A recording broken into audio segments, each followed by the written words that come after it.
conferencia sobre la mujer renacentista según la visión de Ghirlandaio a propósito del libro de artista que había realizado y por el que había recibido un premio. En su relato, Elena nos citaba a Silvia Santibáñez y su obra sobre Giovanna Tornabuoni. Nos abrió así el interés por traer a Silvia y que fuera ella misma la que nos hablara sobre Giovanna. Y aquí la tenemos. Bueno, tenemos a las dos. Va a ser Elena la que nos va a presentar a la historiadora y escritora Silvia Santibáñez, y yo solamente les voy a recordar que es muy importante que silencien sus móviles para escuchar sin interrupciones esta atractiva e interesante conferencia. Muchas gracias, Beatriz. Gracias, Silvia. Muchas gracias a todos. Buenas tardes. Bueno, yo lo primero que quisiera es comentar algo un poco más personal, es un poco como nos conocimos Silvia y yo, me apetece un poco situar. Cuando yo estaba ilustrando Las mujeres del 480, retratadas por Ghirlandaio, no estaba publicado el libro, y subía unos pequeños fragmentos de las ilustraciones. Ponía a lo mejor solo un detalle de un brocado, ponía un peinado, nada más. Y una tal Silvia en Instagram me comentaba siempre: estás dibujando a Ludovica Tornabuoni, estás dibujando a Giovanna. Y es un poco ahí como nos conocimos, simplemente a través de Instagram. Entonces empezamos, bueno, pues a transmitirnos datos y a comentarnos un poco sobre este entorno que nos apasionaba a las dos, que es la Florencia del 480. Y bueno, pues un poco surgió ahí, ¿no? Y voy a contar una anécdota que es un poco más... bueno, pues íbamos a hacer un viaje a Florencia y entonces quedé con Silvia, no nos conocíamos de nada más de Instagram. Un poco, lo voy a contar para que veáis cómo el mundo es un pañuelo. Y bueno, pues quedamos porque me iba a dar información sobre consejos sobre Florencia, pero lo sabes absolutamente todo, es una cosa espectacular. Y entonces la anécdota un poco viene de mi hijo, que me dijo: mamá, ten cuidado que vas a quedar con una desconocida. Pensaría que me iban a secuestrar, ¿no? Y lo cuento porque luego la casualidad es que, un poco lo que decimos del mundo es un pañuelo, que, a ver, un poco como lo digo para que sea más o menos sencillo, los primos, luego resultó que los primos de mi marido son primos de los hermanos de Silvia. O sea, increíble. Silvia es del País Vasco, afincada en Madrid, y bueno, pues luego esa conexión pues, familiar, ¿no? Entonces es un poco increíble. Bueno, voy a situar un poco bueno, como veis, Silvia ha traído el libro. Cuando estábamos hablando, me contó que estaba realizando un libro sobre una novela sobre Giovanna Tornabuoni, que bueno, pues, nos apasiona a las dos ese personaje. Y bueno, pues un poco comentar que este libro es fruto de una extensa investigación de más de 4 años que realizó y que concluyó con una novela biográfica de Giovanna Tornabuoni. Creo que todos tenemos un poco en mente ese cuadro que es la joya del Museo Thyssen, que es precisamente Giovanna Tornabuoni, retratada por Ghirlandaio. Y bueno, pues para ella pues esa importancia tanto en la historia del arte como en la ciudad de Florencia, que como un poco comento, lo sabe todo de Florencia, es impresionante, y sobre esos personajes como Giovanna, como Simonetta Vespucci, Lucrecia Tornabuoni, matriarca y figura maternal y humanista, Anna Elena Malatesta, de las que nos va a hablar. Y bueno, pues por ejemplo, Semiramide Appiani, clave tanto para Botticelli como para los Medici. Bueno, pues como ella misma dice, mujeres especiales que merecen que su historia sea contada y reconocida. Bueno, comentar sobre la ponente. Silvia Santibáñez es escritora e investigadora histórica, apasionada, lo recalco, por el Renacimiento, el siglo XIX, los viajes, el arte, la escritura. Realizó estudios de periodismo en la Universidad San Pablo CEU, así como de historia y filología inglesa. Es colaboradora frecuente de canales de historia en YouTube. Y bueno, uno de sus puntos fuertes, así decirlo, es su investigación sobre la emperatriz Elizabeth de Austria, que todos la conocemos como Sisi. Participó en una exposición en el Museo de Carruajes del Palacio de Viena y bueno, facilitando la localización de determinados elementos, ¿no? Es decir, es capaz de investigar y de encontrar cosas que ni siquiera los investigadores de Viena consiguieron. Esas investigaciones se basan en la inversión en archivos, en bibliotecas, como queda patente la bibliografía de sus obras y también en los viajes, las visitas in situ y los emocionantes y satisfactorios descubrimientos sobre el terreno en los lugares que habitaron o visitaron ilustres protagonistas. Bueno, su primer libro publicado es un ensayo, es el diario de la hija de Sisi, la archiduquesa María Valeria, y bueno, pues es un ensayo impresionante donde está la traducción de este diario de la hija favorita de la emperatriz, junto con en imágenes, unas 200 páginas, pues esa labor también de Silvia, de recapitular, de investigar, de encontrar, ¿no?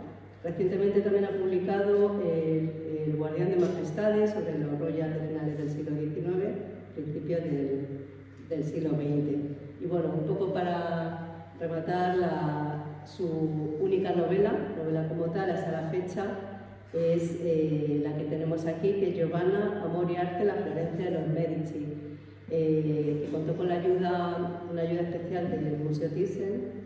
Y bueno, pues le ha llevado, como decimos, varios años de investigación intensa sobre esos personajes reales de la Florencia del 400, una época fascinante y súper interesante. Silvia comparte regularmente esas investigaciones y hallazgos, así como pistas sobre futuros temas de futuros libros, porque siempre está pensando en lo que va a venir después, en próximas investigaciones. Y bueno, pues en Instagram, en Facebook, en TikTok, en un montón de seguidores que siguen, pues, especialmente pues, todos esos temas que ella abarca y que domina. Y ya veréis cómo vamos a disfrutar muchísimo con su conferencia. Muchísimas gracias. Me hace muchísima ilusión este salto. Ya, muy agradecida por venir. Bueno, muchas gracias a todos, en especial a Beatriz, los amigos del museo, y Elena, con la que compartí inmediatamente inquietudes artísticas, y bueno, fue la que realizó el árbol genealógico que aparece en mi libro, que es muy importante porque todos los personajes del libro que existieron realmente están conectados y son familia entre sí, ¿no? Están emparentados. Entonces, pues esto es un tesoro para los que lean mi novela y se ríen un poco, y lo hizo ella y es una maravilla y estoy muy agradecida. Muy bonito. Bueno, voy a hablar de la época dorada del Renacimiento. Estabilidad, clases bajas, como decían los Medici, que tenían vino en su mesa y que vivían bien, o sea, no había hambre prácticamente en la Florencia de los Medici, que empieza esta riqueza con Cosimo I, el gran padre de la patria, que es en el 480, pues el que empieza a hacer que la ciudad tenga los mejores edificios, pues todo el arte, es el gran mecenas. Y entonces voy a hablar de toda la época del esplendor, ¿no? Una frase que aparece en los frescos de Ghirlandaio, escrita por Poliziano, refleja un poco cómo era este momento histórico de Florencia. En el año en que la brillante ciudad, famosa por sus riquezas, historia, vitalidad y arquitectura, vivía en paz y prosperidad. La Florencia del 480 no dista mucho de la Florencia de hoy en día. O sea, lo maravilloso de esta ciudad es cómo ha conservado todos sus edificios y también cómo ha conservado tantos diarios, cartas, documentación que me han servido a mí para elaborar mi novela sin prácticamente tenerme que inventar nada. Porque todo existe y forma parte de todos estos textos que se guardan en las bibliotecas mediceas, precisamente, y son muy interesantes. El periodo de bonanza comienza, pues como he dicho, con Cosimo, más o menos en 1464, y acabará el periodo concreto que me voy a referir con la muerte de Lorenzo el Magnífico. En 1492 asciende al poder su hijo Piero, que no logra tener el equilibrio que tenía su padre, que sabía manejar la ciudad desde las sombras, siendo un poco oligarca, pero tampoco un dictador, ¿no? Entonces eso su hijo no lo supo hacer, y entonces es cuando llega Savonarola, las hogueras de las vanidades que destruyeron tantas obras de arte y la expulsión de los Medici de Florencia. Pero bueno, voy a hablar de lo bonito, de lo bello, de mujeres fuertes, mujeres bellas, musas, también importantes, inteligentes, humanistas, como ha dicho antes Elena, de algunas de ellas, y en algunos casos ya inmortales, ¿no? Sobre todo en la historia del arte. Voy a presentar un poco cómo era la mujer en el 480, sus derechos en la moda, también en la estética, en las leyes, un poco en general, y luego ya enumeraré algunas de las más importantes. Esto es Florencia, y como he dicho, pues no dista mucho hoy en día. Los edificios principales se conservan exactamente igual, de hecho en mi libro aparece señalizado exactamente cada punto que describo en el libro, marcado en ese mapa, y hoy en día lo tenéis en la ciudad. Los puentes están prácticamente igual, y bueno, esta es la Florencia del 480, la que tenéis en el mapa, ¿no? La mujer del 480 está supeditada al hombre, pero lo maravilloso es cómo consiguen, a pesar de todo, salirse con la suya, ¿no? Y lograr imponerse en las decisiones de sus maridos, en las leyes de la ciudad, y en la moda y en el arte, que es muy importante también, ¿no? Los derechos de las mujeres en el tema, por ejemplo, de las herencias. Pongo un ejemplo que llevó a la famosa conjura de los Pazzi, que fue cuando se intentó atentar contra Lorenzo de Medici y se mató a su hermano. Esto fue porque aquí demuestro un poco cómo los oligarcas manejaban a la mujer a su antojo, ¿no? Beatrice Borromeo, que era esposa de Giovanni de Pazzi, tenía que heredar de su padre difunto una gran cantidad que iba a beneficiar a los Pazzi. Pero esto a los Medici no les interesaba. ¿Qué hicieron? Anularon esta ley que beneficiaba a la mujer y hicieron que el que heredara fuera el varón. O sea, de un plumazo pues, se cargaron una ley en un momento para sus intereses propios. Esto era lo que podía suceder continuamente con la mujer en el 480. Era utilizada en beneficio propio, pero se las ingeniaba para muchas veces salirse con la suya, ¿no? Es una época de decidido progreso para la mujer de clase media y alta, gracias al humanismo, ¿no? Gracias a esta vuelta a los clásicos, se intenta que la mujer estudie, tenga cultura, conozca los clásicos grecorromanos, sepa latín y griego, sepa aritmética, matemáticas, debate. Siempre estamos hablando de las clases altas, ¿vale? En la manutención, que era la dote con la que las mujeres ingresaban a los matrimonios, era dada por el padre, o en el caso de fallecimiento del padre, por los hermanos, y administraba, digamos, el dinero que iba a gastarse la mujer en la vida. Entonces era como que a la familia iba a recoger a la mujer y no le salía la cara. Entonces esto eran las dotes, ¿no? Las dotes eran en la Florencia del 480, pues de lo más importante. Que una mujer tuviera su dote era principal. ¿Qué pasaba con esto? Bueno, todos conocemos la leyenda de Papá Noel, de San Nicolás. Pues nos imagináis que la leyenda de San Nicolás precisamente empieza en el 480. Y la leyenda de los calcetines, el por qué se guardan los calcetines, es también por esto. ¿Por qué? ¿Qué hace San Nicolás? A una familia cuyo padre se había arruinado y tenía 3 hijas. A esas 3 hijas le quedaban pocas opciones porque no iban a tener dote. Una opción era la mendicidad, el convento o la prostitución. Entonces, ¿qué hace San Nicolás? A escondidas de noche mete moneditas en los calcetines de las niñas y las dota. Entonces estas pues ya no van a tener una mala vida, van a poder casarse bien y ser unas señoritas pues en esta época. Es curioso, ¿no? Que San Nicolás, pues la leyenda viene de esta época, ¿no? Entonces las dotes, cuando la mujer enviudaba, la podía reclamar y volverse a casa de los padres, que ya igual no estaba el padre vivo, sino que estaban los hermanos. Pero esto era muy difícil de comprobar porque no se sabía cuánto dinero se había gastado la mujer a lo largo de la convivencia hasta que había muerto el marido, ¿no? Entonces muchas se quedaban en la casa en la que ya habían ingresado. Cuando digo casa, en el caso de la Florencia del 480, me refiero a palacios. Son palazos que salen también en la imagen del mapa, son las casas que se ven más grandes, que eran unidades familiares que vivían todos en el mismo palacio, ¿no? Entonces era siempre por línea masculina, y entonces la mujer de otra familia que llegaba a esa familia pues ya se quedaba ahí, pero se respetaba siempre su origen, el linaje, los escudos, de dónde provenías, Florencia respeta mucho quién eres, de qué casa vienes, ¿no? Siempre seguimos hablando en estas clases medias y altas de las que voy a estar hablando todo el tiempo, ¿no? Ninguna mujer, en una época en la que los hombres intentaban con las leyes cambiar las cosas de las mujeres, podía, digamos, pasarse con el lujo. La lucha en un país tan rico como era Italia en ese momento, y Florencia en concreto, que con el tema de los tejidos tenían muchísimo dinero, las mujeres pues lucían los tejidos de su familia, que era la especialidad de Florencia y de la Toscana. Entonces, pues a veces se pasaban de lujo, se pasaban del largo de las colas, se pasaban con los adornos, y entonces había unas leyes suntuarias que intentaban, un poco infructuosamente desde la señoría, que es el Palacio de Justicia de Florencia, moderar estos estilos de las mujeres. Hacían leyes sobre el largo de las faldas, hacían leyes sobre las coronas y las tiaras, porque se emocionaban poniéndose joyas en el pelo, entonces endeudaban a las familias por cada vez querer llevar joyas más caras. Entonces os leo en concreto una de las leyes que se promulgaron, que decía: ninguna mujer podrá llevar una corona ni guirnalda, ni de oro ni de plata, ni de perlas ni de piedras, ni de seda, ni de ninguna similitud de corona ni guirnalda, incluso de papel pintado, ni red, ni trenza de ninguna especie. ¿Hicieron caso? No.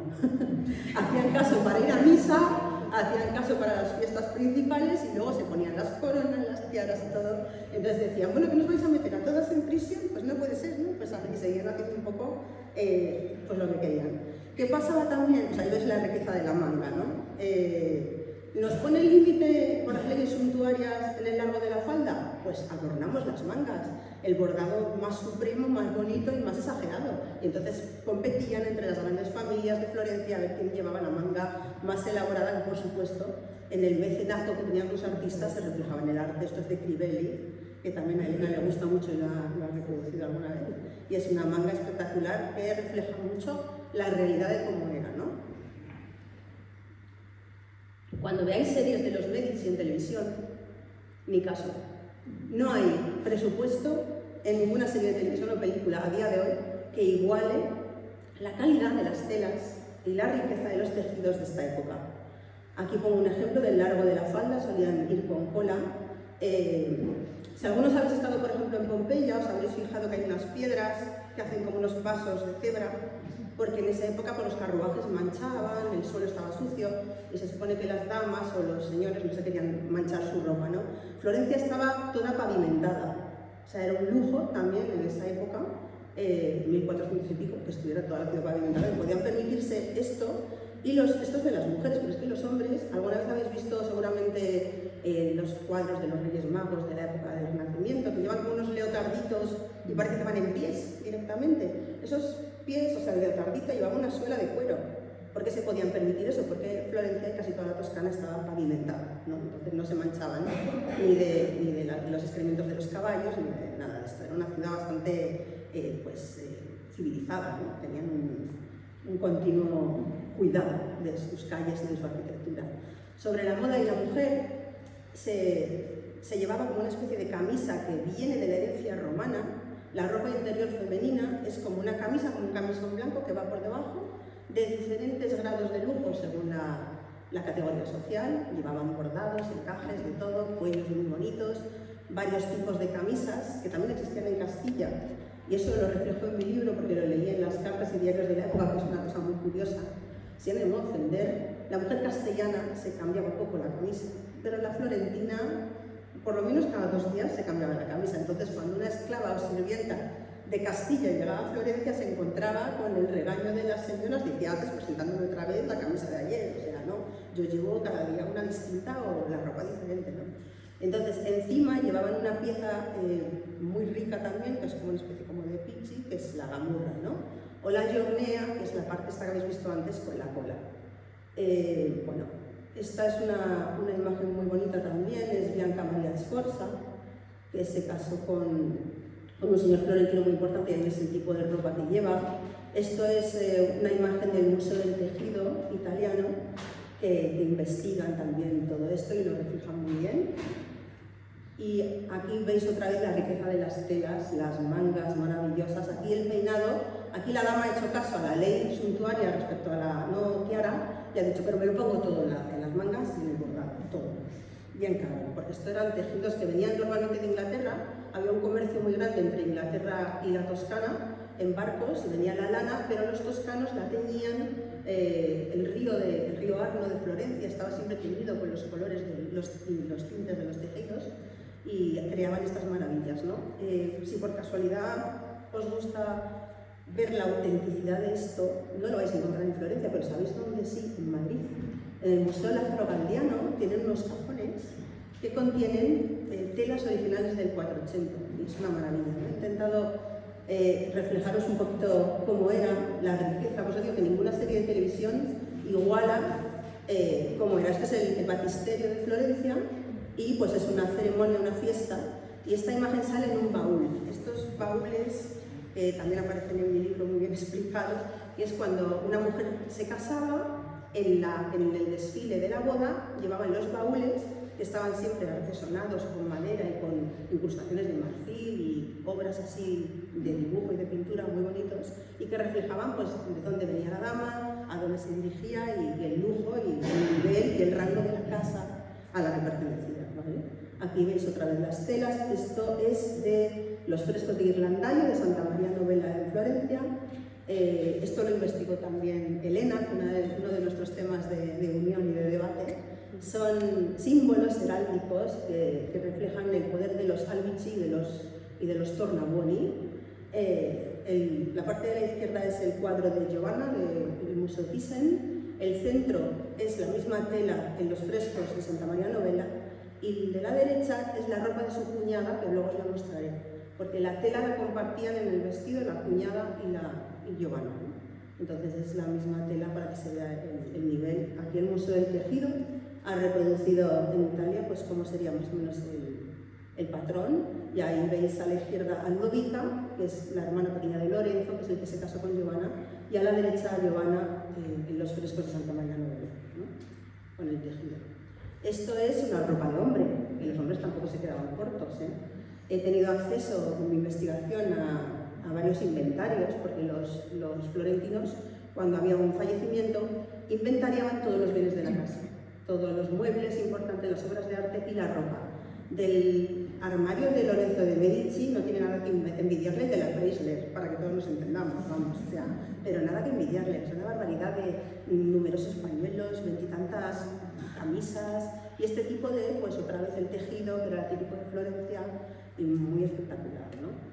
Esto es otro ejemplo que se conserva en el Museo del Tejido en Italia, del adorno, que son como pequeñas plumas de pavo real, para que veáis también pues, el nivel de detalle, de lujo en el que vivían.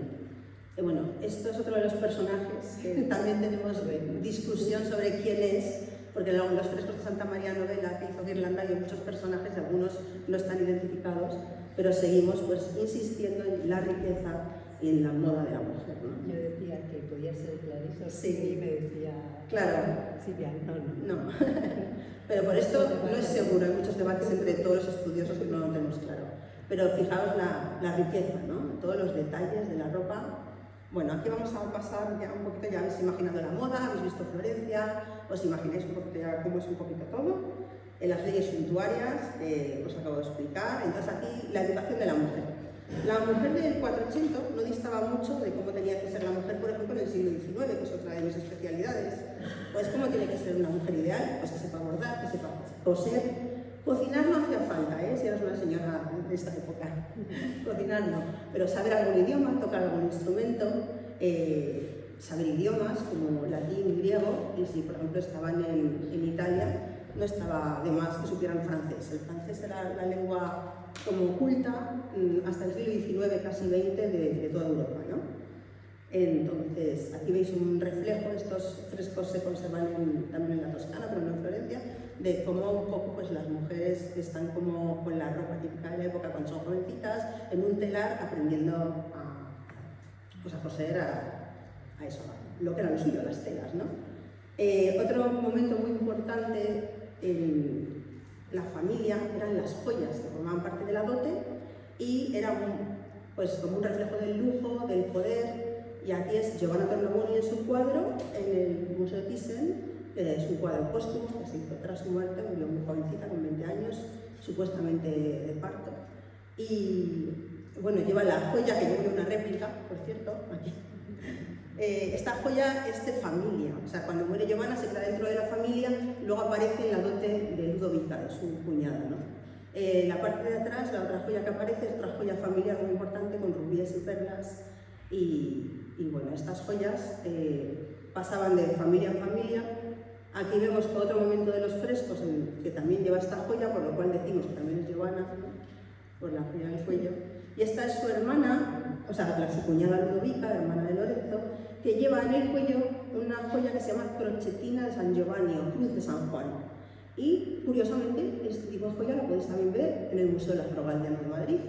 Es muy bonita de cerca, así es una cruz muy elaborada, la Cruz de San Juan, y también está en su dote, ¿no? También lleva en su dote, muy importante.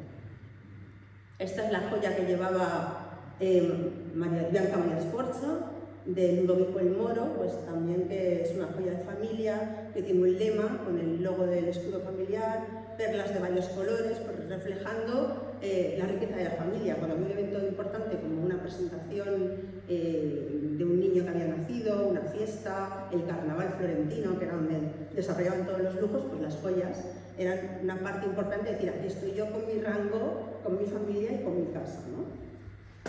Bueno.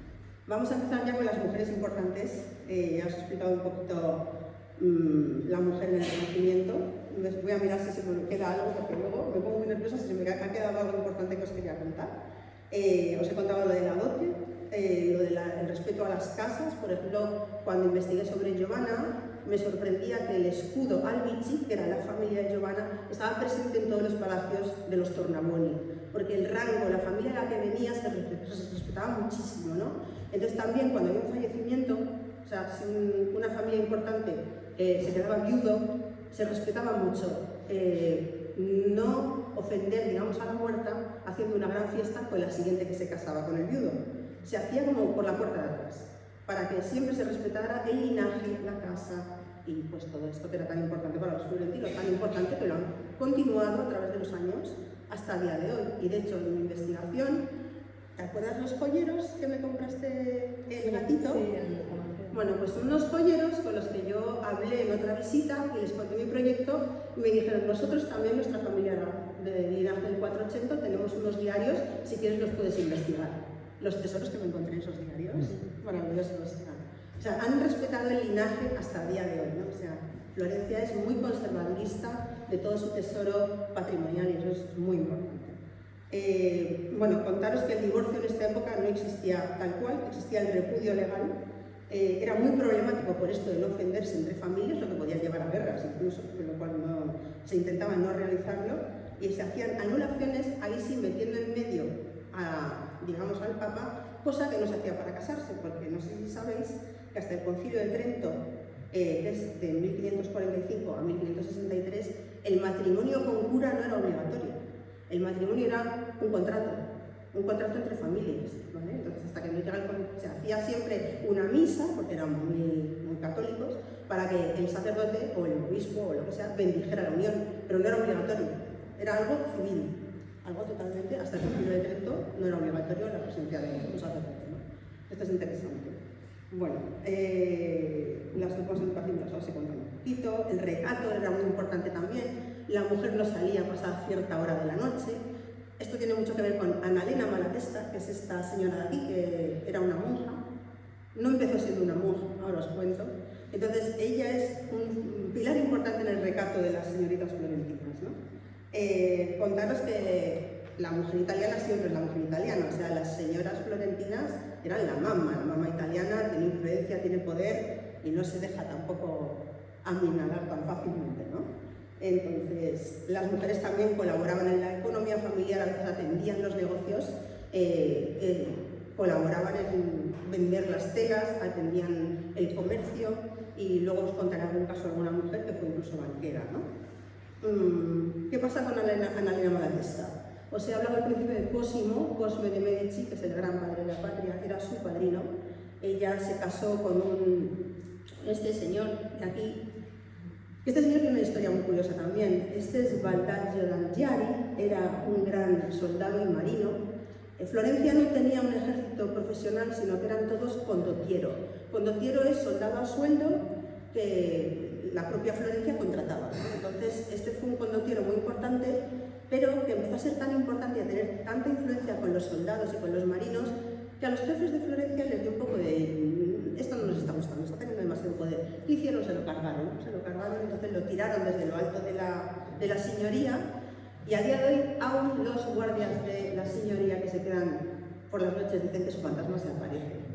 Os puede resultar muy curioso, pero ahí está una imagen, ¿no? Hay una foto precisamente con esta cara del fantasma de Baldaccio en la señoría. Bueno, Annalena, que era una señorita florentina que se había casado con este señor que era marino y tenía su palazzo al otro lado del río en Florencia, se queda de repente porque le habían acusado de traición. Claro, los magnates florentinos de la señoría no le matan porque sí, se inventan un rollo, le hizo traición y tal para poderlo lanzar por ahí y matarlo. Entonces, ¿qué pasaba cuando había una traición? Que embargaban los bienes. Entonces, Annalena se queda sin nada. Se queda sin palazzo con un niño de 1 año y en ese momento sin el apoyo de los Medici. O sea, ella va a pedir ayuda y no la encuentra. ¿Qué hace? Pues como Madonna, transformarse. Ella se transforma y dice, pues ¿qué voy a hacer? Pues voy a solicitar a los Medici que me consientan dedicarme a la vida religiosa, que mi palazzo lo convertamos en un colegio, con un claustro como este, convertido para que las niñas estudien, y entonces se convirtió en el aya de todas las niñas florentinas, que luego serían las grandes señoras de Florencia. Entonces aquí sale, en los frescos de Santa María Novella, casi seguro, es la monja que está ahí en medio. Habéis visto que ahí está Ludovica Tornabuoni, y probablemente la de rosa sea Clarice Orsini, y la de rojo será Lucrecia Tornabuoni, sí.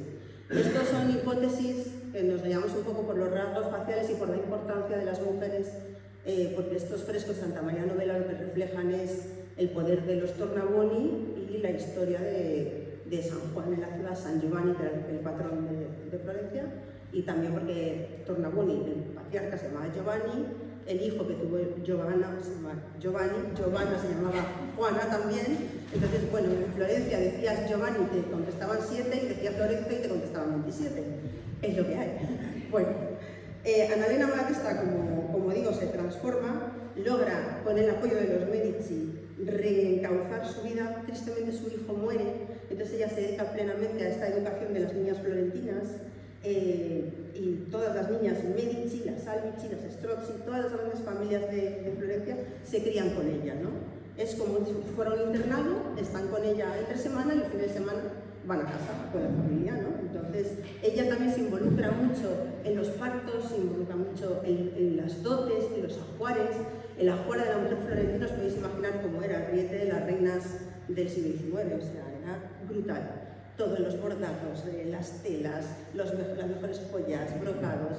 Luego hay otro detalle muy gracioso, que son unos niños Jesús pequeñitos, que iban en casi todas las dotes, y que también, incluso a las monjas, luego explicaré un poquito el tema de las monjas en esta época, también iban, si no ibas a casarte, ibas para monja, porque tu familia se había ido a menos o porque decidías tener vocación, pues también llevabas tu niño Jesús en tu dote, ¿no?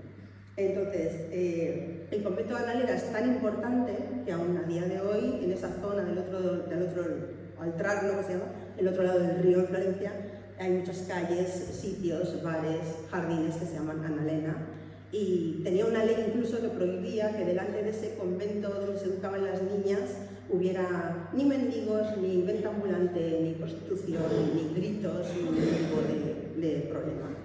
Este es a día de hoy la puerta del jardín de Annalena, que ahora es un hotel, pero bueno, se conserva el jardín y se puede visitar, y es tal vez muy bonito y es tal cual, ¿no? Más o menos.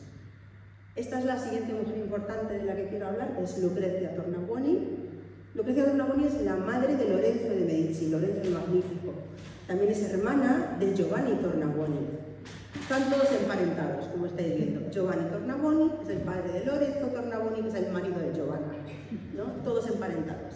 ¿Qué le pasa a Lucrecia? Lucrecia se casa con Piero, que es el hijo del padre de la patria, este Cosimo Medici del que os he hablado antes, y es el padre de Lorenzo Tornabuoni, de Lorenzo de Medici.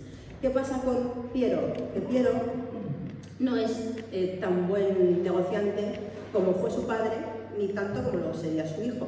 Y tiene además un problema de gota, lo llamaban Piero el Gotoso. ¿Y quién se hace cargo de todo? Ella. Ella es la gran banquera de Florencia, es la gran humanista, hace unos concursos de poesía en el que hasta ese momento en Italia se hablaba, cuando tenías misa se hablaba latín, eso lo sabemos, ¿no? Hasta el Concilio Vaticano II la misa fue en latín, pero también en los concursos de poesía eran en latín, las canciones eran en latín. ¿Qué hace Lucrecia? Promueve el italiano. La lengua italiana de hoy en día es la lengua vulgar que se hablaba en Florencia, precisamente, ¿no? Tal es la importancia de todos los textos. Ella compuso también poesía, organizó los concursos y fue una persona muy especial, fue una gran matriarca, porque ella se vio que de repente su entorno se había llenado de huérfanos. O sea, la siguiente imagen, aquí, bueno, señalo un poco con el cursor. Este es Lorencito Tornabuoni cuando era pequeñito, aquí está su padre Giovanni, ¿vale? Estos frescos están en el Vaticano, ¿vale? En la Capilla Sistina, precisamente, y son también de Ghirlandaio. Lorencito y su hermana Ludovica, de la que os he hablado antes, se quedan huérfanos de madre. Esto lo voy a explicar un poquito más tarde. Aquí está. Esto es un friso que estaba en Santa María sopra Minerva, en Roma, donde estaba el enterramiento de los Tornabuoni. ¿Por qué estaban los Tornabuoni, su unidad de enterramiento principal, en Roma? Porque eran los gestores Medici de la banca en Roma, para el Papa, ¿vale? Entonces, Giovanni Tornabuoni es el señor al que le están presentando el niñito muerto en la parte de la izquierda, y a la derecha se ve, donde tengo el cursor, era una hija de los Pitti, la que falleció. Y bueno, de repente pues se queda Lucrecia Tornabuoni con que sus sobrinos se han quedado huérfanos, y entonces pues no solo sus sobrinos, sino estas personas, estos dos de aquí, son muy importantes en la historia del arte. Son Lorenzo, también se llama Lorenzo, y Giovanni, también se llama Giovanni, de Pier Francesco de Medici. Son unos sobrinos, primos de Lorenzo de Medici, que se quedan huérfanos de padre, y también por intereses económicos Lorenzo de Medici los acoge en su palacio, y entonces Lucrecia se ve también obligada como a darles educación, a darles protección maternal a estos chicos que luego serán cuando los Medici vuelven a Florencia, y ya vuelve otra vez el esplendor a Florencia un siglo después prácticamente, vienen de esta rama, ¿no? Pero son los grandes mecenas de las obras tan importantes de Botticelli como son El nacimiento de Venus y La primavera, ¿no? Entonces, esta imagen de aquí, ¿por qué es importante? Esto es la Cappella Sassetti en Florencia, es otro de los tesoros creados por Ghirlandaio. Entonces, a la derecha del todo, el señor moreno es Lorenzo, el magnífico Lorenzo de Medici, que está con Sassetti, está también con el magistrado en ese momento de la ciudad. Y los que suben por las escaleras son muy importantes, son los grandes humanistas de la época y los niños Medici pequeñitos. Entonces, Lucrecia Tornabuoni, aparte de llevar la banca Medici, se queda al cuidado de sus propios hijos, que son Lorenzo el Magnífico y Giuliano. Pero a Giuliano le asesinan en la pintura Pazzi. Entonces, de repente aparece una mujer con un hijo de Giuliano, que llega al Papa, por cierto, y también le acoge este momento humanista, de educación, de clásicos, de cultura, y estarán todos, o sea, están todos los Lorenzos. El Lorenzo Tornabuoni, el Lorenzo de Pier Francesco de Medici, y todos estos son los hijos de Lorenzo el Magnífico, todos educados bajo el amparo y bajo esta línea maternal de esta señora tan culta que era Lucrecia y que fue tan importante. Y aquí también está Ludovica, que tenía 12-13 años en esta época cuando hace la moneda. Y pasamos a la siguiente imagen. Esta os sonará mucho, ¿no? Un poquito. Mucha gente tiene esto en la cabecera de su cama, puede ser. En concreto en mi familia, mi madre nació debajo de un cuadro como este. Esta es una obra de un pintor muy importante, y bueno, la llaman la Lippina, ¿no? El pintor era Filippo Lippi. Entonces ahora voy a pasar a otro tipo de mujer florentina, mujer del 400, la musa, la belleza, la que pasa a la historia simplemente por ser hermosa, ¿no? Entonces, esto es una historia fascinante. Ella era una niña que había sido educada, probablemente también en el convento de Annalena, para ser una gran señora florentina, pero su padre cae en la desgracia, cae en la ruina y luego fallece, y ella y su hermana Spinetta acaban en un convento de Prato. Prato es una ciudad muy bonita que está muy cerquita de Florencia, en la Toscana, que tuve la oportunidad de visitar el verano pasado y fue una maravilla. Y entonces, pues, Filippo Lippi, que es uno de los grandes pintores mecenados por los Medici, recibe el encargo de pintar el claustro de la iglesia de Santa Margarita en Prato, y las monjas le dicen: nuestra novicia más bonita es esta, píntala como Margarita. Y él dice: no, esta es tan bella que para ella quiero que sea la Virgen María. Entonces, ¿qué pasaba en esta época? Una cosa que igual es un poquito desconocida es que hasta que Santa Teresa de Jesús cambia en el 1600 y pico las reglas de los conventos eran como un saco de fondo. O sea, no solo había monjas que tuvieran vocación. Si tú habías tenido una gran familia que se había ido a la ruina y no querías ser prostituta, como he contado antes con el tema de San Nicolás, ibas para el convento. Entonces, había conventos que tenían igual 50 monjas, de las cuales monjas eran solo 7. Y los demás eran este tipo de personas que estaban en sus celdas, pero que no eran celdas. Estaban con sus lujos, con su ropa, con su arte, con sus vestidos. Entonces luego Santa Teresa dijo que todo esto no podía suceder, ¿no? Y cambió la regla. Pero mientras, este es el convento florentino, el convento de la Toscana, de Prato, donde estaba ella. Y entonces no solo la pinta como Santa Margarita, la Virgen María también, sino como Salomé en la catedral de Prato, ¿no? Filippo Lippi, que es, ahora explico esto, que es este señor de aquí, que era monje. Ella era monja también, de alguna manera, pero era monja. Y se enamoran. Se enamoran, es su musa, la pinta. Y entonces, ¿cuál es el escándalo? Que el día de la fiesta del cinturón de la Virgen, que es en agosto, esto es el cinturón de la Virgen original, que se supone que es verdadero y se encuentra en la Catedral de Prato. Lo vi este verano y me hizo mucha ilusión. Y durante la fiesta de la Sacra Cintola, del cinturón de la Virgen, digamos que Filippo Lippi secuestra a Lucrezia Guti y se la lleva, ya no vuelve al convento, ya está embarazada incluso, y es el gran escándalo, ¿no? Pero ¿qué pasa? Que como los Medici le consideran un gran pintor, un gran artista, le perdonan todo e intentan con el Papa que no pase nada porque sean cura y monja, que les consientan que se casen. Entonces los Medici consiguen una bula del Papa para que se casen. ¿Qué hacen ellos? No casarse. No, ¿para qué? Si ya tenemos todo bien en la vida, los Medici nos contratan, ¿y qué? ¿Para qué nos vamos a casar? Entonces fue un escándalo, pero bueno, su arte ha pasado a la historia, ella ha pasado a la historia como la imagen original, el cuadro original, si recordáis, que también sale un angelito y otro niño más pequeño, que son sus otros dos hijos. Y su hija pequeña la adoptaron los Albizzi, que son los padres de Giovanna. O sea, están todos conectados, ¿no? Es muy fascinante esto. Esta es la típica belleza florentina del arte de esta época, del arte del Renacimiento, que son estas caras tan limpias, con poca ceja, con la entrada del cabello muy atrás, rubitas, con perfiles muy bonitos, caras redonditas. Y este es el hijo que tuvieron, que es Filippino Lippi, que también fue un gran pintor, y si vais a Florencia y vais a los Uffizi, está lleno de su arte también, porque fueron grandes pintores, tanto el padre como el hijo, ¿no? Y es muy bonito. Esta os sonará un poco, esta gran belleza, ¿no? La Venus, Simonetta Vespucci. ¿Qué podemos contar de Simonetta Vespucci, no? Tanto que se ha escrito, tanto que se ha hablado de ella. Yo me quedaría, hablando de ella horas y horas. Simonetta llega solo con 16 años a Florencia porque se casa con los Vespucci, que os sonarán de Americo Vespucci, que fue uno de los descubridores de América. Se casa con Marco Vespucci. Esta es la primera vez que Ghirlandaio, de nuevo, la pinta. La pinta en esta imagen, que es un fresco que está en la iglesia del Santo Espíritu, en Florencia. La pinta doblemente. Es la Virgen y a la vez es la chica de rosa, de abajo a la derecha, que como veis tiene la entrada del cabello muy atrás.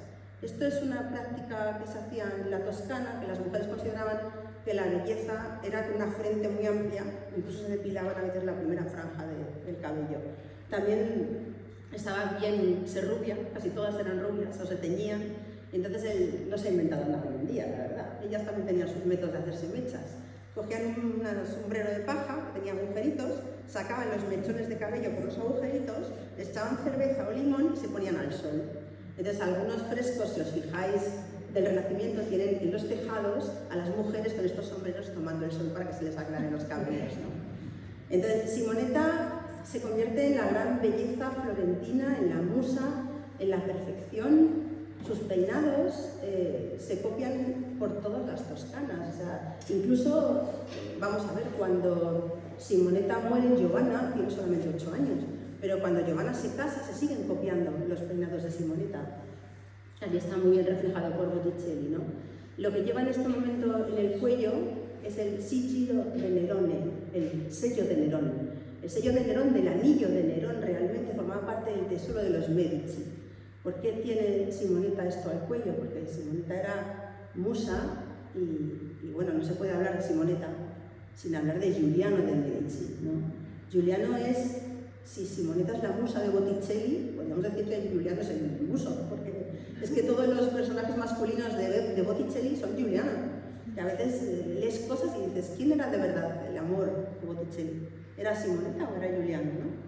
Porque hay un momento en las hogueras de las vanidades, cuando llegas a Bonarola, a esa época oscura de Florencia, en que un Botticelli que cambia de repente su pintura a una pintura más oscura, lanza a las llamas un San Sebastián que tiene los rasgos de Giuliano, pero está desnudo, por eso lo lanza a las llamas. No hay mucho que leer, mucho que leer.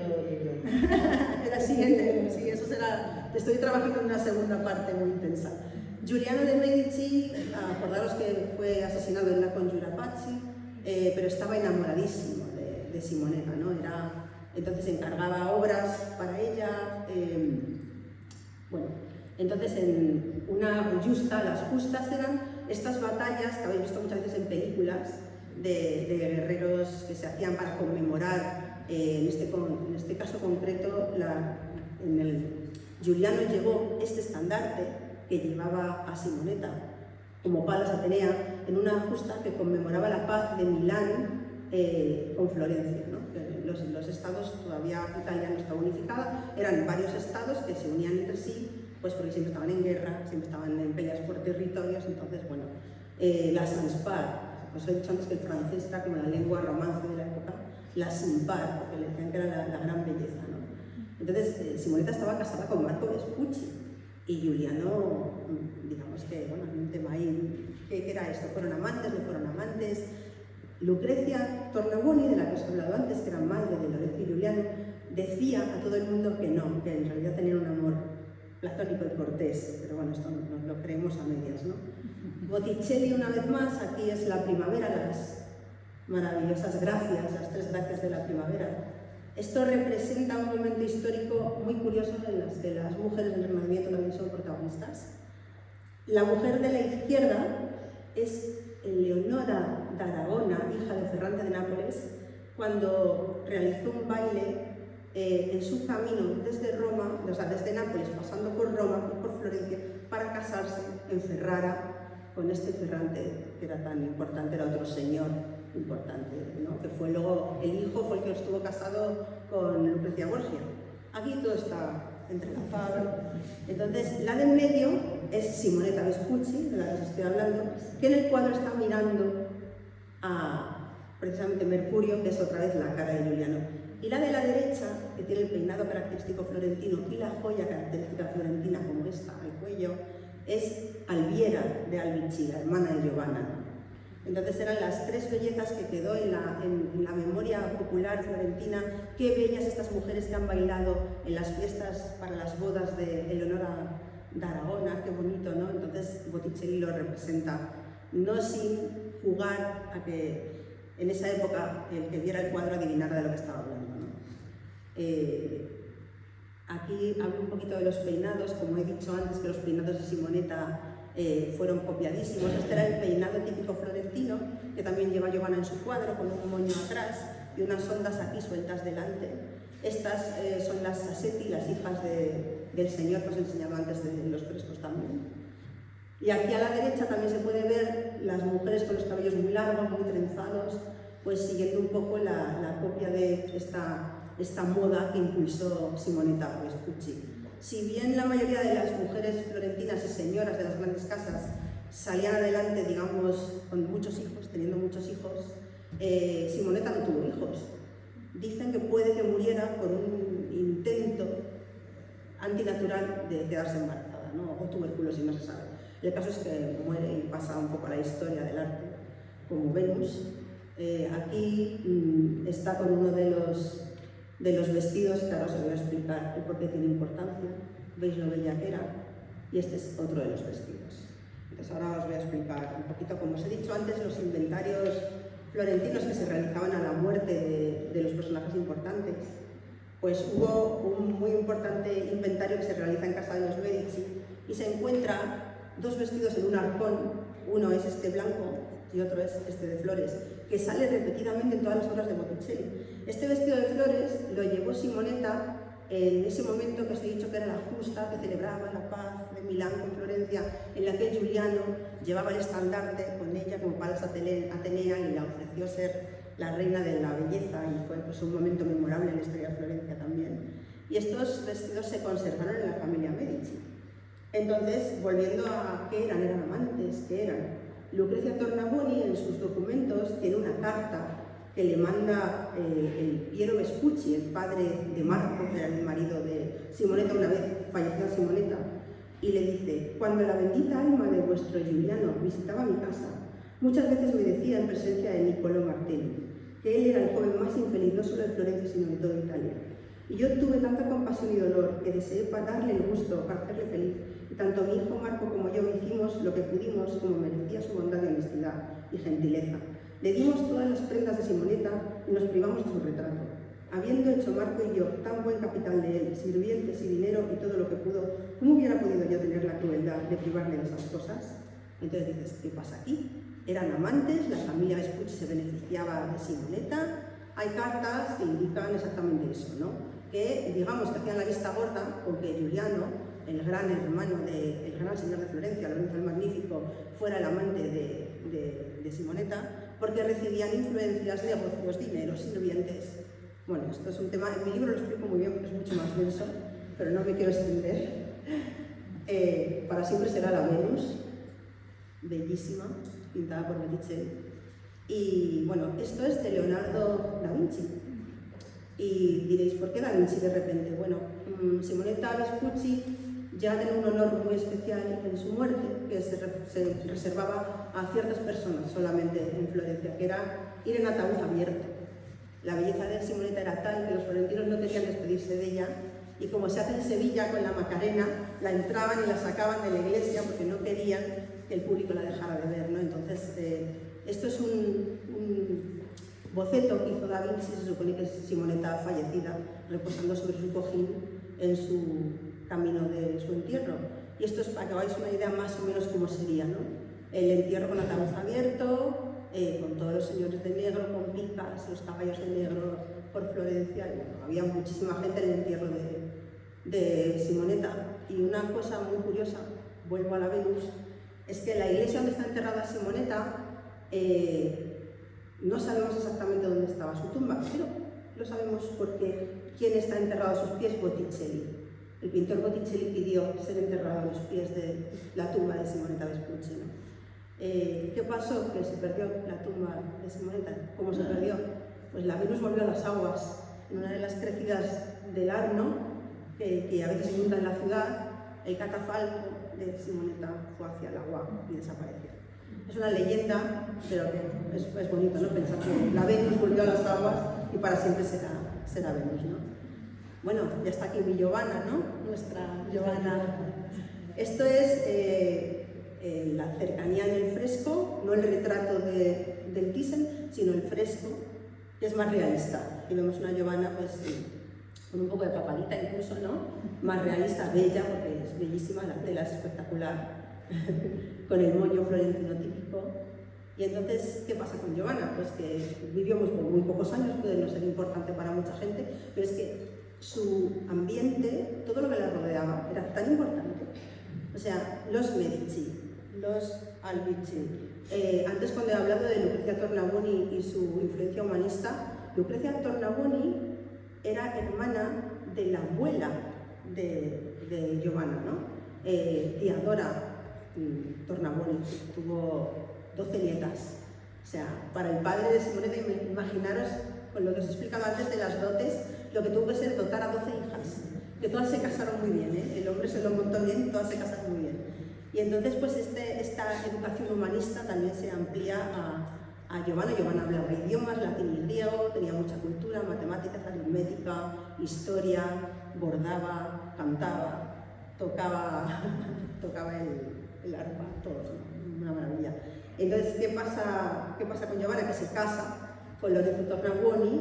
Aquí es una imagen de inteligencia artificial que refleja un poco cómo más o menos era la ropa que llevaban ellos el día de su boda. Giovanna llevaba un vestido de seda con perlas y diamantes bordados por todo el vestido, la joya, como la mía, que era la joya familiar, y él llevaba los lises florentinos también por toda su ropa. Esta es otra imagen más o menos recreando cómo iban, el pelo llevaba perlas, trenzas y de todo, también pues como en este peinado que inventó Simonetta y que lo siguieron inventando y llevando las mujeres florentinas pues siglos después. Incluso en el siglo XVI se siguen encontrando referencias a las bodas de Lorenzo y Giovanna. No se habla en Florencia de las bodas de los Medici, no, de las de Lorenzo y Giovanna, ¿no? Volvemos otra vez a los frescos de Santa María Novella. Aquí refleja Ghirlandaio el nacimiento de Giovannino. Se supone que esta es Giovanna en la vida familiar, aquí. Y aquí, aunque está Ludovica, también está aquí Ludovica. Es como si a veces lo hace Botticelli también jugar a esto un poco, ¿no? Que los propios personajes se ven a sí mismos en otras escenas de su vida, ¿no? Aquí también veis a los sirvientes de la riqueza de la ropa que llevaban, ¿no? Que no iban para nada como mendigos, y la riqueza de la decoración y de todo, ¿no? Aquí más cercano, los personajes, también lleva la joya al cuello otra vez, y esto es una moneda que se hizo conmemorativa por las bodas, que es muy grande, es así, es muy bonita y está en el Museo del Bargello en Florencia. Se ve la belleza clásica de Giovanna, no solo del retrato y de los frescos, sino también en monedas, ¿no? Y aquí está Giovanna pintada por Botticelli en su casa de campo.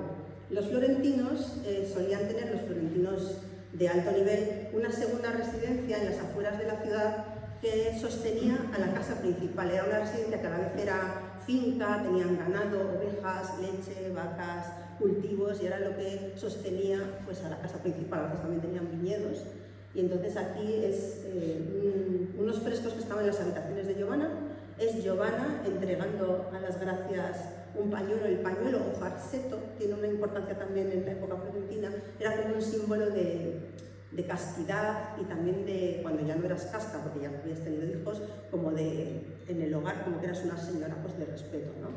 Entonces, lo que está borrado, que sale abajo en el angelito, era el escudo familiar.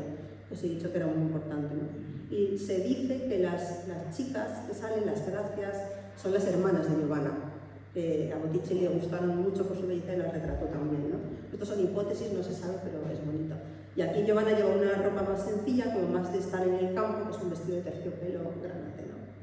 Estos frescos se arrancaron de la casa donde estaban, que ahora es una como, no sé si es de informática o un edificio, lo hemos visitado pero por fuera, y están en el Louvre, en una de las entradas del Louvre los podéis ver. Está Giovanna a un lado y Lorenzo a otro.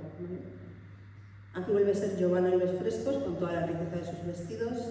La persona que está detrás no se sabe muy bien si es una de sus hermanas, la segunda esposa de su marido, y la que está más atrás seguramente es Lucrecia Tornabuoni, una vez más, ¿no? Y aquí, señalo un poquito con el cursor, este es Lorenzo Tornabuoni, en los frescos de Santa María Novella, ¿no? Y estos vuelven a ser los frescos. Aquí también se ven las tradiciones de la época, la ama de cría que amamantaba a los niños. Las damas de alta cuna florentinas no daban de mamar, siempre había una ama de cría que se dedicaba a eso, ¿no? Y hay una cosa muy curiosa que es la dama de blanco que está ahí, es una sirvienta también, pero lleva en lo alto de la cabeza lo que se llama disco de parto, el disco de parto. Esto se conserva hoy en día en muchos museos toscanos y era un disco que se hacía para celebrar los nacimientos, se llenaba de frutas, de verduras, de joyas, y se presentaba a la recién parida, ¿no? como un homenaje. Atrás también se ve la otra sirvienta y se ve la riqueza de su vestido, que también lleva un corpiño de terciopelo y mangas de seda. O sea, como os he dicho al principio, en este momento florentino no solo había vino en todas las mesas, sino que incluso las sirvientas vestían de seda, ¿no? Volvemos a las imágenes. Bueno, la importancia de Giovanna Tornabuoni en la historia del arte, pues es tal que cualquier retrato que se encuentran de la época no dicen que es una Medici, no, Giovanna Tornabuoni. Entonces, en concreto, este retrato, que está en el Museo Bargello, es de Maniardi, que era el cuñado de Ghirlandaio. Probablemente sea una de las hermanas de Giovanna. No es Giovanna, principalmente porque los ojos de Giovanna eran azules y esta dama los tiene marrones, y la joya del cuello es diferente. Estas joyas eran muy características de cada familia y pues no es Giovanna, pero la han identificado como Giovanna. Esto también es un busto del siglo XIX que copia a una gran dama florentina. ¿Quién dicen que es? ¿Una Medici, una Tornabuoni, de Lucrezia Tornabuoni, que era la gran banquera, la gran humanista? No, ¿quién es? Giovanna, una vez más, ¿no? Igual que este. O sea, en el siglo XIX hubo como una búsqueda otra vez del Renacimiento, del 480, del arte de toda esta época. Entonces imitaban y copiaban los artistas pues los frescos y todo eso. Entonces lo más copiado siempre eran Simonetta Vespucci y Giovanna Tornabuoni. Este es otro personaje que os sonará, ¿no? Es el centro de la primavera de Botticelli. A ver, aquí está la primavera de Botticelli. Antes os he hablado de las tres gracias, os he hablado del personaje de la izquierda que es Mercurio y tiene el rostro de Giuliano, y el personaje del centro es una mujer que también fue muy importante, pero no es tan conocida. De hecho, mucha gente se equivoca y piensa que vuelve a ser Simonetta, el centro de la primavera, pero no. Este cuadro se encarga, se cree que este vuelve a ser Lorenzo de Pierfrancesco de Medici. Este que os comenté, que quedó huérfano junto a su hermano y lo cría Lorenzo de Medici en su casa, con su madre, Lucrezia Tornabuoni, como gran humanista y educadora, y también es un gran personaje, es también mecenas del arte y amigo de Botticelli, y encarga para sus bodas la primavera. Entonces el personaje central de la primavera pues es ella, Semiramide Appiani. Tiene un nombre curioso. Semiramide en la antigüedad, no sé si sabéis que es la de los jardines colgantes de Babilonia. Bueno, pues le pusieron el nombre a ella. Las amigas la llamaban Semiramis, muchas veces nada más. Era muy amiga de Giovanna Tornabuoni, y aquí Botticelli en la primavera, según muchos estudiosos, refleja muchas cosas que están ocultas. ¿Quién es el personaje de la derecha del todo? Pues está violando o va a violar a una de las ninfas, ¿no? Esta ninfa se supone que también es una versión joven de Semiramide, porque ¿qué pasó? Giuliano, como os he contado antes, estaba enamoradísimo de Simonetta. Simonetta muere. Entonces, ¿qué dicen los Medici? Hay que casar a este de una vez porque está obsesionado con la imagen de la muerta. Vamos a buscar una pariente. ¿Quién era la pariente? Pues esta Semiramide, que era la hija del señor del Piombino. El Piombino, que es una parte de Génova, digamos, era importante por sus minas. Unas minas que tenían alumbre, que era un mineral que se utilizaba para fijar los tintes. Esto era evidentemente muy importante para los florentinos y sus telas y su comercio, fijar los tintes y conseguir esa riqueza de las telas. Entonces, pagan la dote y la llevan para casarse con Giuliano, pero Giuliano es asesinado, como os he contado en la Conjura Pazzi. Semiramide se queda en tierra de nadie, no la pueden devolver al Piombino porque necesitan su dote y necesitan su influencia, y entonces, ¿qué hacen? Pues la casan con el otro, la prometen primero con el otro, Lorenzo de Pierfrancesco, pero había un rumor de que ya había estado con Giuliano, ¿no? Que ya había tenido relaciones. Entonces, ¿qué hace Lorenzo de Pierfrancesco? Pues antes de que ella vaya en caballo blanco a su casa, que era la tradición florentina para las bodas, la viola, digamos. O bueno, no se sabe exactamente si la violó o consiguió acostarse con ella. Como para decir, es mía, solo es mía, y no era de Giuliano ni nunca fue de Giuliano, ¿no? Esto suena muy feo, pero como compensación en las bodas le hacen este cuadro en el que toda la simbología es, vale, sí, yo te violé, fui lo peor, sí, pero luego te voy a hacer la reina de mi jardín, la reina de mi casa y la reina de todo, ¿no? Los jardines que se ven en el cuadro de la primavera son los jardines de la finca de Careggi, que era donde los grandes humanistas celebraban sus reuniones y Lorenzo de Medici ejercía su poder y sus fiestas. Aquí también se ve más o menos, esto no se sabe mucho, a ver, lo pongo un poco en perspectiva. El cuadro formaba parte de una estructura, tenía un marco blanco y formaba una estructura con una casapanca. Casapanca es como una especie de armazón de madera tipo sofá, que debajo tenía almacenaje y cojines y tal, y era como un gran sofá.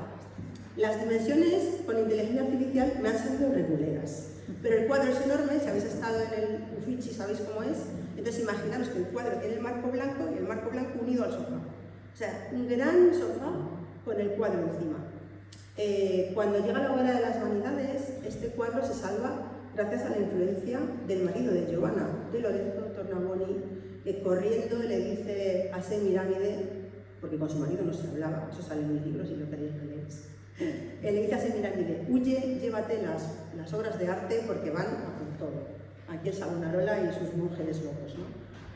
Entonces, vamos a continuar con casi ya la última señora de Florencia, la gran señora importante también de Florencia, que no era de Florencia, esta es de Roma, romana, Clarice Orsini, la esposa del Magnífico, la esposa de Lorenzo de Medici.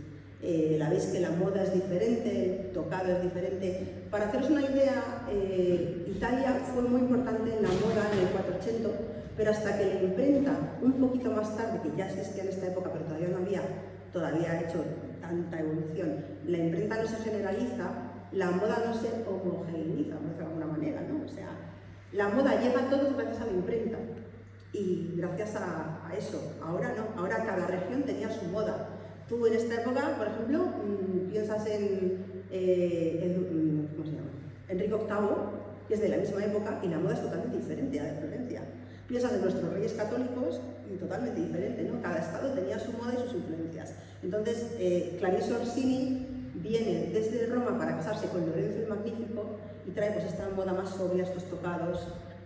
Se casa con Lorenzo el Magnífico porque su familia quiere un enlace con el papado, ¿no? Ella estaba emparentada con el papado y de hecho era una persona muy religiosa que se tuvo que enfrentar a todo este humanismo que había en Florencia, esta obsesión por los clásicos, por los dioses grecorromanos. Entonces ella iba con la religión por delante y de hecho consiguió que tanto su hijo como su sobrino fueron papas, los papas Medici, ¿no? Clarice Orsini fue despreciada por los florentinos de clase media y alta, pero muy querida por las clases bajas. Era una gran señora de hacer obras de caridad, dotaba a niñas huérfanas, daba muchísimas limosnas y entonces la querían muchísimo. Y también tuvo que enfrentarse cuando es la conjura Pazzi, que casi matan también a su marido y matan a su cuñado, a llevarse a todos sus hijos de Florencia y salvarlos, educarlos y continuar con esta élite de Florencia que fue tan importante, ¿no? Cuando llega a Florencia y se casa con Lorenzo, primero se casó por poderes en Roma, y entonces según llega a Florencia le dicen, uy, Lorenzo, tu marido, la de amantes que tiene. ¿Quién piensa ella que es la amante? Simonetta Vespucci, la más bella de la ciudad, pero no. Simonetta porque se ganó el cariño de Clarice, porque le dijo con toda la humildad del mundo, no, yo no soy, se portó muy bien, no fue una enemiga suya, fueron siempre amigas, pero esta era la verdadera amante en esa época de Lorenzo de Medici. Esta es Lucrezia Donati. Habré dicho el nombre de Lucrezia 20 veces, no es mi culpa, se llamaban así, todas. Entonces, Lucrezia Donati aquí pintado también por Botticelli para los juzgados de Florencia, ¿no? Esto lo veis también en los Uffizi, están un montón de mujeres importantes retratadas y aquí está pues Lucrezia Donati retratada como la justicia. Entonces, casualmente, al final, tanto Clarice Orsini como Lorenzo de Medici fueron padrinos de un hijo de Lucrecia, o sea, todos amigos, todos en casa y todos felices, ¿no? Entonces, la curiosa Florencia de esta época que al final se retrata en el arte, y por eso sabemos tanto y tenemos tanta información sobre todos los personajes. Y como habéis visto, pues tanto Giovanna como Simonetta Vespucci pues han pasado a la historia, mucho más que nuestra querida banquera, que era más fea, por cierto, ¿no? Lucrezia Tornabuoni. Entonces, me gustaría acabar con una reflexión sobre el arte. A veces se dice que los artistas son el nexo entre lo divino y lo humano. La belleza es eterna y así ha pasado con Giovanna y con Simonetta, que realmente no hicieron nada, no defendieron fortalezas, no promulgaron leyes, no inventaron la cura para ninguna enfermedad, pero su belleza, su estética, con esa fuerza que llega a tanta gente, ha pasado a la historia y se nos queda en la memoria a todos. No se recuerda del Renacimiento prácticamente a Lucrecia Tornabuoni, como he dicho, por llevar las riendas de la banca Medici, pero el perfil de Giovanna o de la Limpina, como habéis visto antes, ya es eterno, es un icono, y Venus vivirá para siempre en Florencia y en el mundo con el rostro de Simonetta, porque como dijo alguien alguna vez, los hombres hacen a los reyes, pero solo Dios hace a los artistas. Muchas gracias.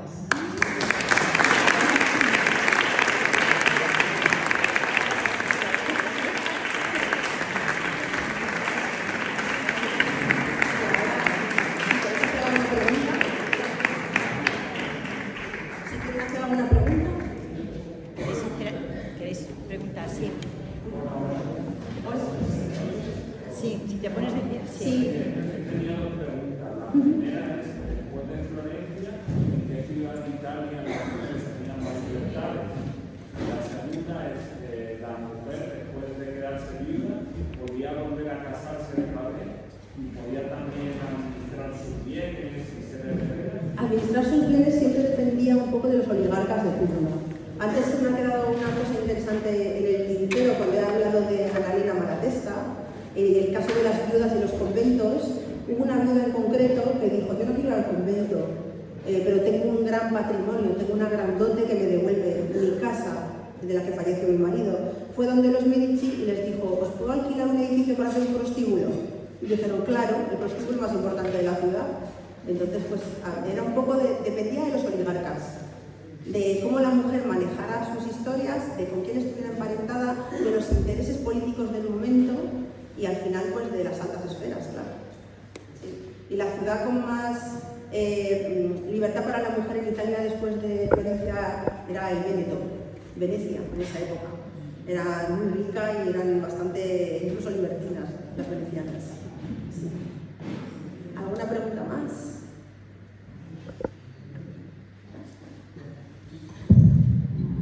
Bueno, Silvia, muchísimas gracias. No sé si hemos colocado a todas las Lucrecias y a todas las Giovannas y a todos, pero bueno, lo intentaremos. Muchas gracias, ha sido muy interesante, muy bonitas las imágenes y enriquecedora la conferencia. Sí. Han traído algunos libros, si queréis, y si queréis que os lo dedique. Os doy las gracias de nuevo por haber venido. Muchas gracias, Silvia, muchas gracias, Elena. Y os voy a decir que nos queda una última actividad este mes, que es este sábado, que hay la presentación de un libro que hace el grupo Oretania en homenaje a un compañero que falleció, Manuel Muñoz Moreno, y presentan un libro suyo que se llama Velos de Realidad. Este sábado 28 a las 7 aquí en el claustro, y después ya pasamos después de Semana Santa. Así que muchísimas gracias y hasta siempre.